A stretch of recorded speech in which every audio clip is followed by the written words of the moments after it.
Hey guys, welcome back. Actually, no, I'm gonna do a thumbnail. Sorry. This coffee's so good. Do your thighs fart? Mine do. If I'm wearing shorts and I like sit literally look. I didn't fart. It's just my thighs. I shouldn't have worn a hoodie. I'm gonna start sweating.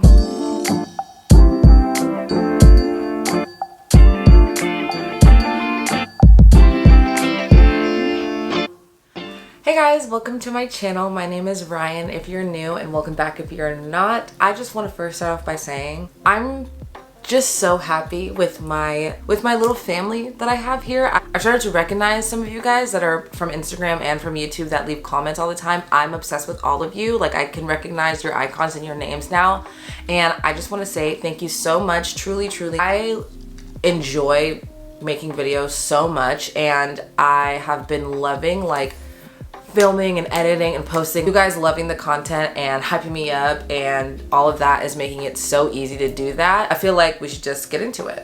I feel like I'll probably do these like twice a year or something like that. So if you want to be a part of that and you want to ask questions, follow me on Instagram. This is where I took the poll. So worst part about living in LA, the traffic.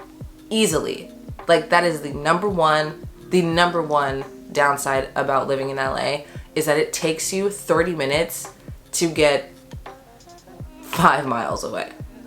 Like, it's bad. People say like the people here, but I'm like, who do you talk to? Like, maybe you're just not meeting the right people. But anyways, who is your comfort YouTuber?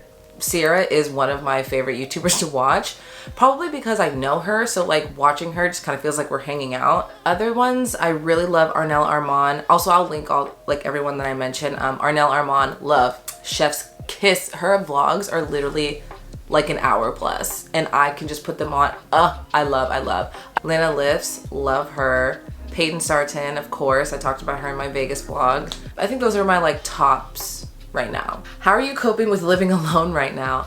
Honestly, I'm vibing. Like, I definitely plan to live alone at some point in my life. So this is kind of my like introduction into that. I really am having a good time by myself. I miss Paloma and I wish she was here, but it's so like fun and exciting to know she's gonna like go and do all these things and come back and tell me everything. And like, I'm so excited to like get our coffees, sit on the couch, and just be like, oh my god, right, oh my god, this happened while you were gone, this happened while you were gone. Like, I'm ready for that. Like, I love that. That's like my favorite thing. So I'm excited for all of the chats that we will get to have when she gets back. Where did your passion for theater begin? Has it always been your dream job? My passion for theater started when I saw my first show, my first professional show, and it was Beauty and the Beast, and it was playing in downtown San Diego. And I went with my mom and my dad, and I was like really young. I think I was like 4 or 5, like young. And I've always like grew up like singing and dancing, but like theater I didn't really know of. And my dad was really into theater, and so he like kind of introduced me and my mom to theater. I don't remember a lot, but I remember watching them on stage and not knowing really how they were doing what they were doing. And I just remember being like, I don't know what's going on up there, but I need to be a part of that. And I don't like, that's what my like little brain was like. I don't know what's going on, but I'm vibing. You know what I mean? So that was where my love for theater started. And then sometime in elementary school, I started doing like school shows and stuff like that. And then middle school was when I started doing community theater. And then I just never stopped. I did like 3 to 4 shows a year, every year from like 7th grade until I was like 21. There's nothing that makes me feel that feeling in my life so far. Of course, like, I am open to receiving many things that make me feel good. So I welcome all that. I just love theater so much. And once I realized that you could make that a profession, I was like, that's what I want to do. And that was my goal for years, like literally up until, I mean, it's not that it's not a goal of mine to still do theater professionally. I did do my first professional show, which was Spring Awakening, which I did vlog, so I will link that below and in the cards. So sorry if the angle is different. My memory card was full. Just to wrap up that thought, it's still a goal of mine. It's just not the number one goal. It's not the end goal. It's not that or nothing anymore. And it used to be. Biggest regret so far in your 20s. I think my biggest regret in my 20s so far, and really my only one, is losing myself in someone else. I think that is so out of character for me. Like, I'm a very strong, independent, and confident person. I allowed myself to lose all of that to be with that person, if that makes sense. And it had nothing to do with them. It had everything to do with me and like all the things that I was going through and dealing with. And I just like lost myself. I lost my identity. I lost my confidence. I lost it all. Like, I was a completely different person than I had always been. But on the flip side of that, because I lost myself, I was able to really dig deep and find not only who I used to be, but who I wanted to be. And so I was able to look at that situation that was so traumatic and hard for me to be like, okay, what do I want in life? Who do I want to be? Who do I want to be around? Who do I want to be with? Like, where do I want to be? Like, all of those things I was forced to think about and forced to figure out, and all of those things. And I don't know that I would have done it as in depth or as soon as I did if all of that other stuff didn't happen. Coffee break. This person said, moving to New York soon. How will the podcast record with you long distance? Sad face. I'm not moving to New York anytime soon. So I don't know if that's a rumor or if that's an assumption. I'm not moving to New York anytime soon. I used to live in New York and I absolutely loved it, and I want to live there again someday, but that's not now. So not moving to New York anytime soon, but if I did move to New York or if somebody moved somewhere else, I'm sure we would figure out a way to make the podcast work. What do you do for work? I work with Sierra Schultze. My official title is artistic or creative director. All of the creative things for her merch line, Confident and Kind. And I also do all the creative things for 20 Whatever. I also do a ton of other things with Sierra, like Pinterest and all this other stuff. And if I'm ever in office, then I'll help with like filming or literally anything. Also, shout out to my sister for this case. I just have to shout it out because it's so cute. Look at that. And I'm holding it like I can just hold it on my finger. Shout out to my girl. Oh my God. This is half compliment, half question. And I love it, and thank you so much. So this person says, were you born with boss woman energy or did you cultivate it? Love your content. Thank you so much. Thank you so much. I was born an entertainer, and I think that trickled into my real life and into my personality to be confident, because I feel like entertainers, singers, dancers, actors, like however people entertain, there has to be some level of confidence because you're literally putting yourself out there. You're putting yourself out there to be judged, to be seen, like fully, to be perceived. Because I grew up dancing and doing all of that and doing theater, I put myself out there already, where if I'm gonna do this, if I'm gonna dance in front of this audience, I need to go off and I need to look like I know what I'm doing, because if I don't, they're gonna know. And I think knowing what you want in life, knowing what you will tolerate, knowing the respect you deserve, and knowing how you want to be treated, I think is another thing that confident people have. How are you so funny? Trauma. Just kidding, that's a bad answer, but also it's kind of true. That's a raven. Shaped my personality as a child, so that's why I am the way I am.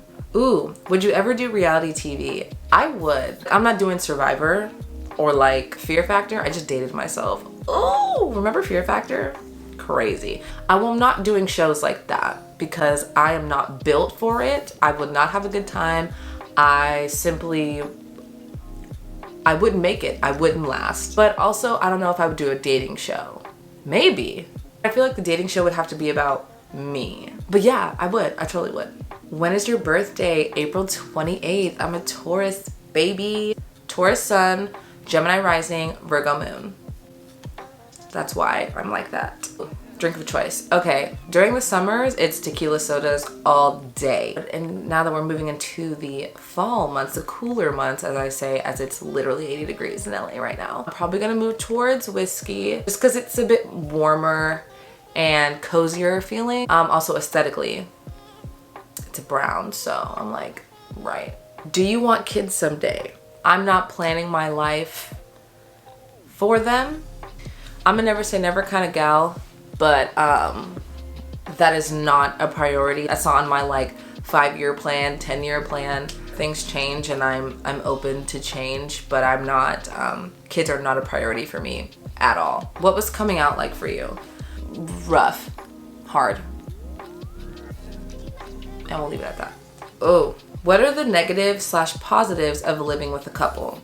Now, for those who don't know, I live with Paloma and her boyfriend Ryan, LOL, so it's boy Ryan and girl Ryan because there are multiple Ryans in the house. This is a difficult question because I feel like I would absolutely feel differently if Paloma wasn't my best friend. But because Paloma and I have been best friends for like almost 6 years and I've known Ryan for their entire relationship, when we hang out, it kind of feels like cousins. Like, it just feels like I'm hanging out with my cousins and we can just like mess around and like be dumb. The negatives, there really aren't any negatives other than like sometimes for me, if I'm just maybe on a particular day like feeling lonely in the relationship department, sometimes it's hard being around them. And not because they make me feel that way, but just because I'm feeling a type of way and they just happen to be a couple that are there. I would live with them forever, to be honest. It's really great and fun, and they're a great couple and I'm obsessed with them. So, silly fun question, but how do you feel about Taylor Swift? Hate, dislike, indifferent, casual fan, or total Swiftie? I'm indifferent. I don't really, I could take her or leave her, and I don't know any of them. I know, well, do I know? I know the title all too well, 10-minute version, Taylor's version. I know a lot of her old stuff. White Horse, is that the song? Is that what it's called? I know, you know, my girl Sierra, she's a Swiftie, so, and I love that for her. Oh my gosh, it's Frankie Jonas's birthday. Oh my god, he looks so different. He looks like Kevin. It's giving Kevin. Favorite song from Legally Blonde? Okay, Chip on Your Shoulder. And I know that that's like not a popular opinion, but there's something about, I think it's the whole scene, and I think that's why I like it, because so much happens in the scene. And the last time I was in Legally Blonde with Paloma, our Emmett like went off on the last part and it was just iconic, and so I just love that song. And then the other one is Positive, obviously. Keep it positive, I just slapped her to the floor. Okay, what's something you're passionate about that people might not know? I love you so much, Sierra Queen, love you too.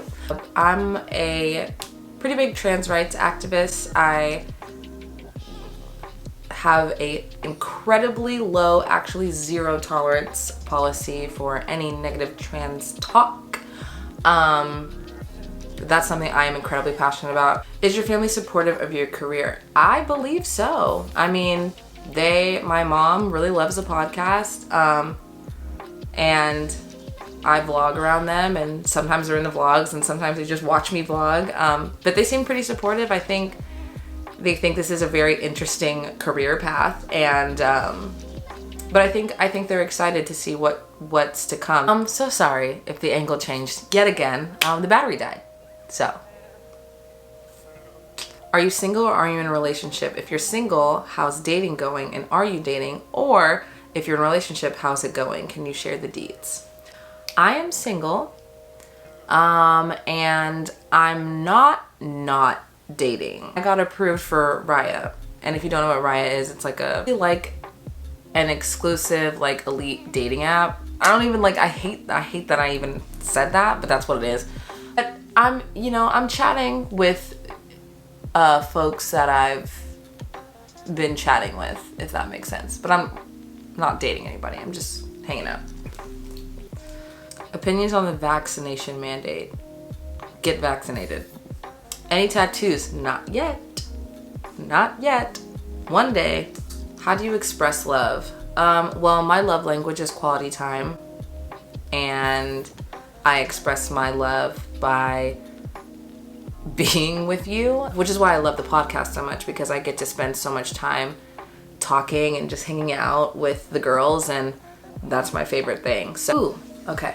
last question. Great question. What's something unexpected that's happened since growing your audience? Congrats, by the way. Thank you so much. I appreciate that. I'm blown away at the people who consistently leave really nice comments. Like, my head, and I feel like especially someone who has consumed a lot of content before creating any of it, assume that like people only left comments when you had like a shit ton of subscribers. I started getting comments when I had like less than 1,000, and people were so nice. And since launching the podcast, you know, that's more people than I've ever dealt with, like ever. You know, the podcast already had so many subscribers from being Sierra Unfiltered, and so when we did the transfer, like a lot of those people carried over, and the response from the podcast has just been overwhelmingly positive and kind and encouraging, and I'm so grateful for that.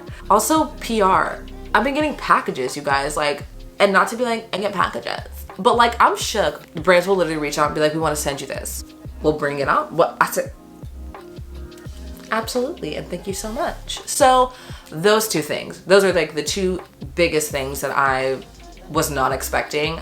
But I'm so grateful for all of it, and I'm grateful to have the time and the space to record videos for you guys, but ultimately for myself. I love it so much. And also thank you to the creator of YouTube. Whoever you are, round of applause, honestly. Everybody, because you really did that. So many people have incredible careers and jobs because of YouTube. Anyways, thank you so much for watching this video. I hope I answered a ton of your questions, and I hope you guys got to know me a little bit more. I hope you guys enjoyed this video, and if you did, make sure to like it, subscribe, and comment something down below. Make sure to subscribe and rate 20 Whatever podcasts, and yes, I will see you guys in the next video. Bye, guys.